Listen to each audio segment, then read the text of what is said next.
I'm in Montana, close to Idaho. Last night was a camping night. Tonight will be again a camping night. There are no towns. Maybe there is like a restaurant and some stop station like toilet and water. Let's see what the day 67 will be like. Day 67 started very bad. It is late already, but this is not the only problem. Few meters and my tire went flat. It was a tiny little piece of metal. Yeah, it's 20 past midday, 20 past 12. It's hot, like this morning was very cold, now is hot. Day 67 may start. Distances are killing me. This is Idaho. For the next 99 miles. And that's a welcome to Idaho again.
Oh my God, this is so beautiful, so beautiful.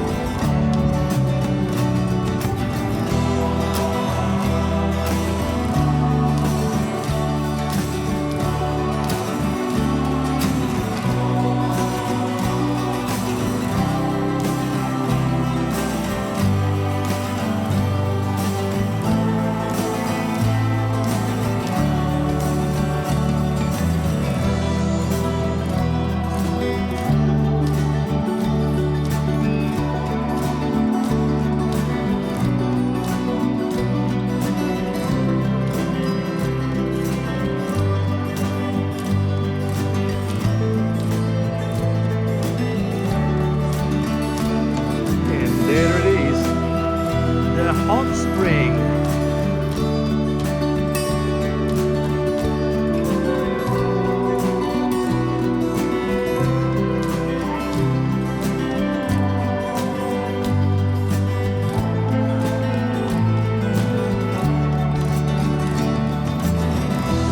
Oh my God, this is so beautiful. Even too hot. Even too hot.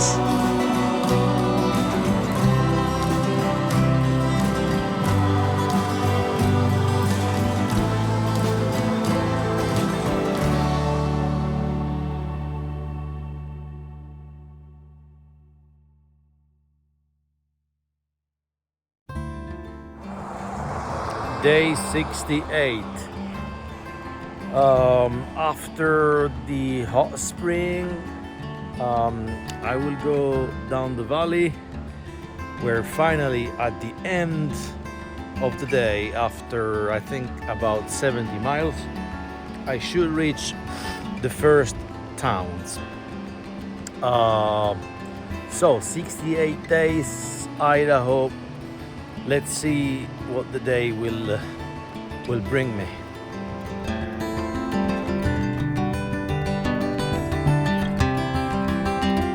Weir Creek is at 2,900 feet, but still is very cold in the morning.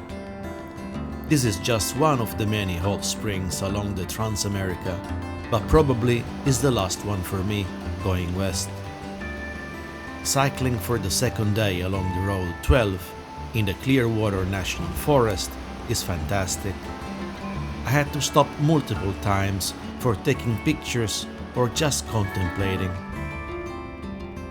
I don't want to ride away from this paradise too soon. Whoever designed this route back in the 70s did a great job, at least in this part of Idaho.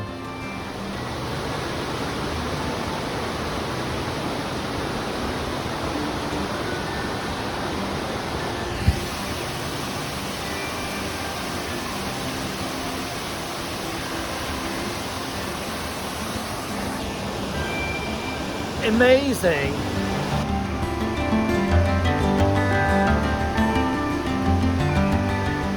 This is so beautiful. Very beautiful.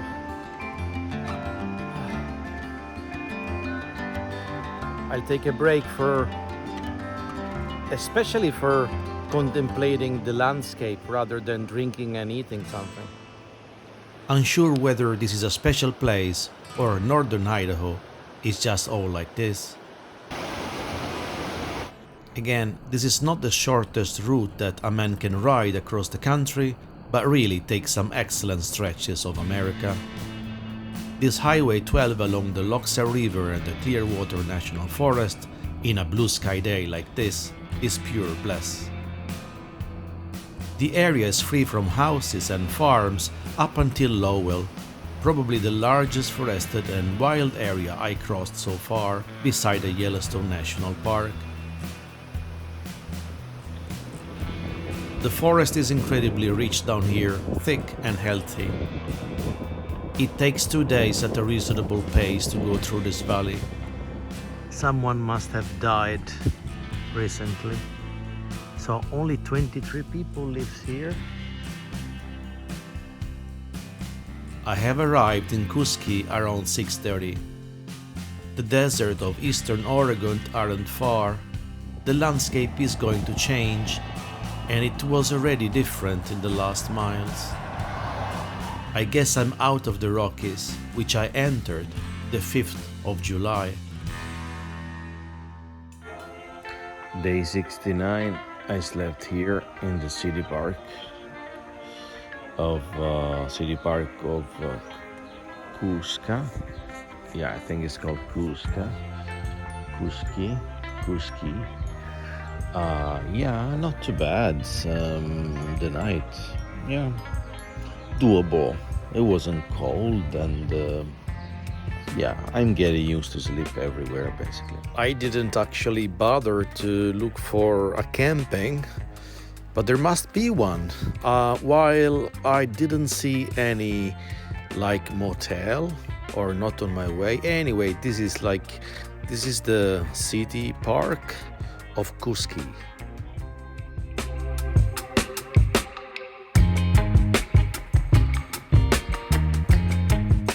There was an interesting mural in town remembering about the history of Kuski, and this gives me the opportunity to tell you that I always forget to read a few things in Wikipedia, documenting myself before entering into a town, but yesterday I actually did. And the name Kuski is coming from a river, and there is still an Indian reservoir in the area, and well, the first days of this area weren't really peaceful. There has been fights between the colonies and the natives Americans.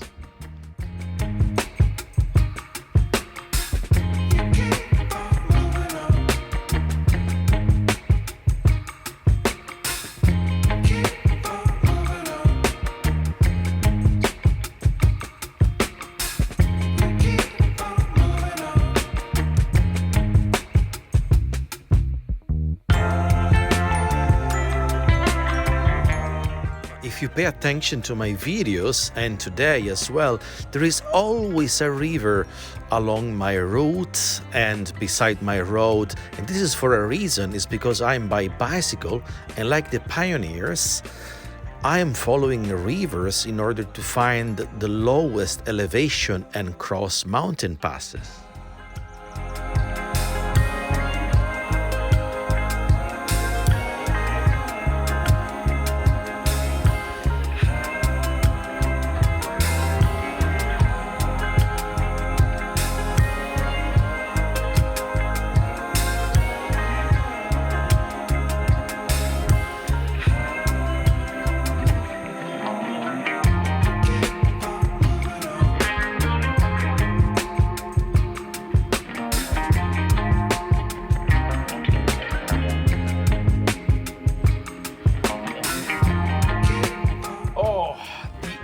of day 69. I'm in Grangeville, and I took the hotel room because I needed the internet and some, time for myself for doing something.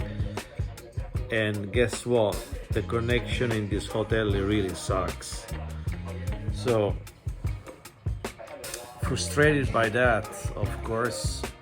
Oh well, I've been doing other things like file transfers and doing my laundry.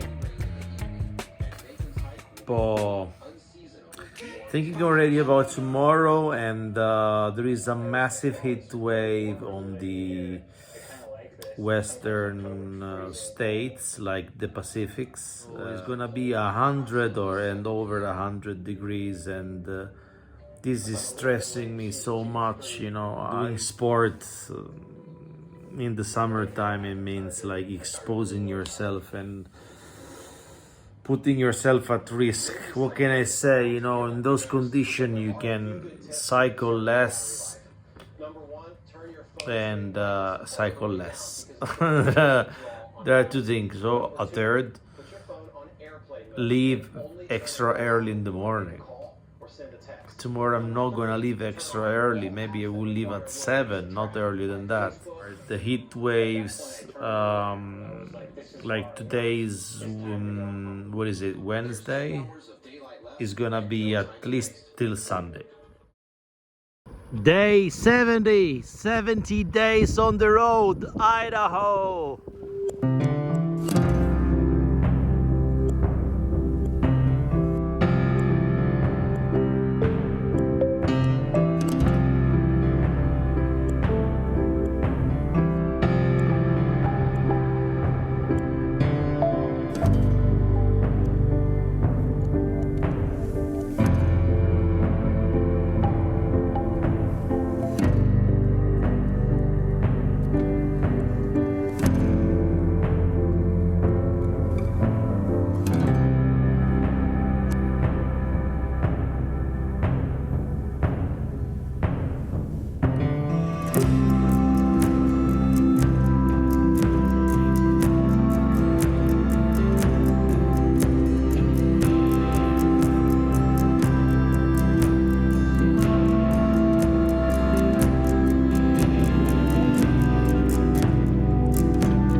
Day 71. I woke up at 6 o'clock this morning, and now it's like 20 to 7. I slept on this bench. So I slept on this bench because in this camping they say no tents. No tents are allowed. So just RVs. So that means basically those. And but I had no alternatives. I had to sleep somewhere, and it was very dark. I came here. I've used electricity, water, and then I decided to stay here on a bench on the darkness. So now I leave before they notice. Yeah, I'm gonna move south to New Meadows. New Meadows, it's yet another town on the road 95. Eventually, the day after tomorrow, I will be in Oregon.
Day 71, Idaho. Not too far from Oregon, by the way. My power bank is not working anymore. It doesn't charge. It charges itself, but it doesn't charge my devices. The heat is devastating. I had a massive uphill too. I'm heading for something like 3,000 feet only today of elevation gained. The humidity though is pretty low. I'm not in a humid part of the country. It's like a desert dry. What I don't like about days like this is that even though I have water with me, the water gets the water is not appealing, you know. It's hot. It's hot water. It's good for coffee or tea, and it doesn't give any relief to a thirsty person. So even though I have water, I have little sips of water to keep myself hydrated. But I'm so looking forward any, you know, cold drink, gas station, any Coke, beer, Gatorade whatsoever. So I'm eager to get there the end of this day in 10 miles and find my gas station, sit a little bit and have a cold drink.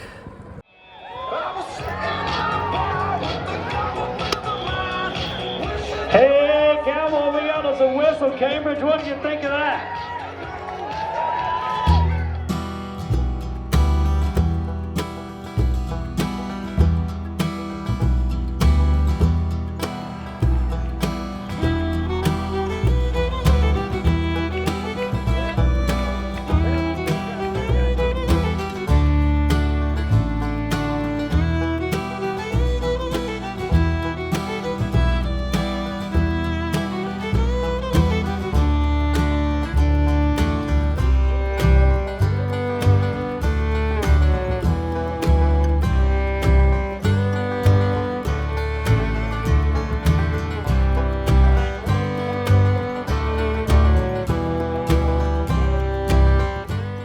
I heard the noises of a crowd, I heard the music.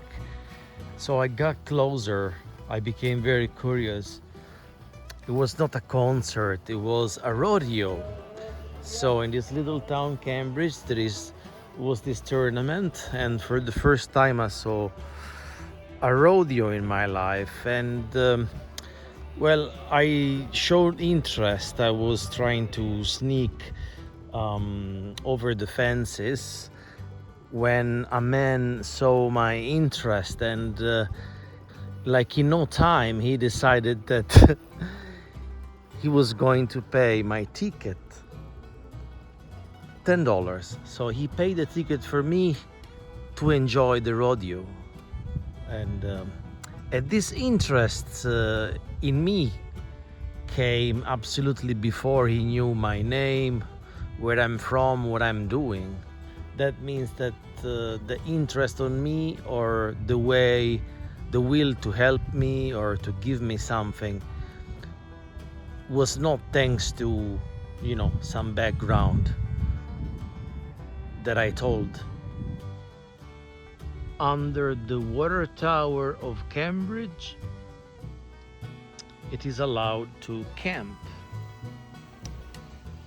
I'm alone, and yeah, day 71 may end here. We have potable water. I just checked. It's forbidden to climb the tower. No problem, I won't do it. And for my joy, there is electricity. See how many sockets. There we go. So I'm not gonna set up my tent.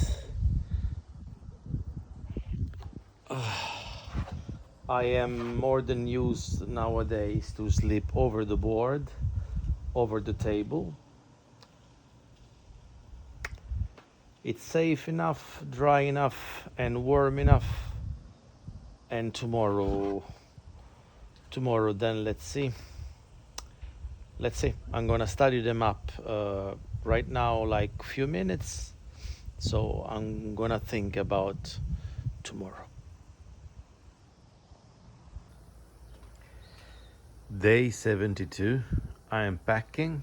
I slept over this bench table, like picnic table technically. To camp is allowed behind this water tower here in Cambridge. And to show that, to show the dedication towards the cyclists, this town has even a small sculpture over there with the shape of a bicycle. So where I'm going from here, I don't know. I have to check the maps. Towns are very small and very far apart in this part of Idaho, and it is damn hot today. So finger crossed, and let's see how it's gonna be my day 72. I've been climbing since I left Cambridge this morning at around 10 a.m. and now is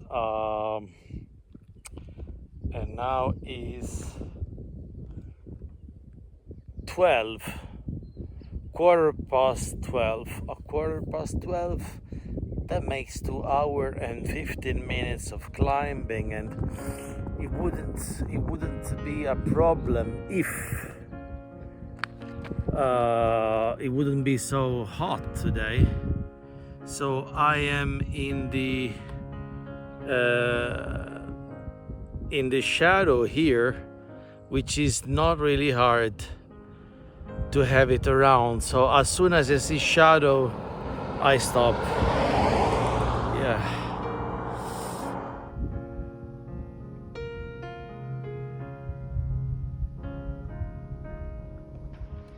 So I overcrossed the Snake River, I think it's called. I'm heading to a town called Halfway. No kidding, that's a name. And I'm proceeding in direction of Baker City, which is a major town over around here with some 10,000 people lives there, which is massive for the area. So what is good about the United States, and especially the West, is that the traffic is very, very low.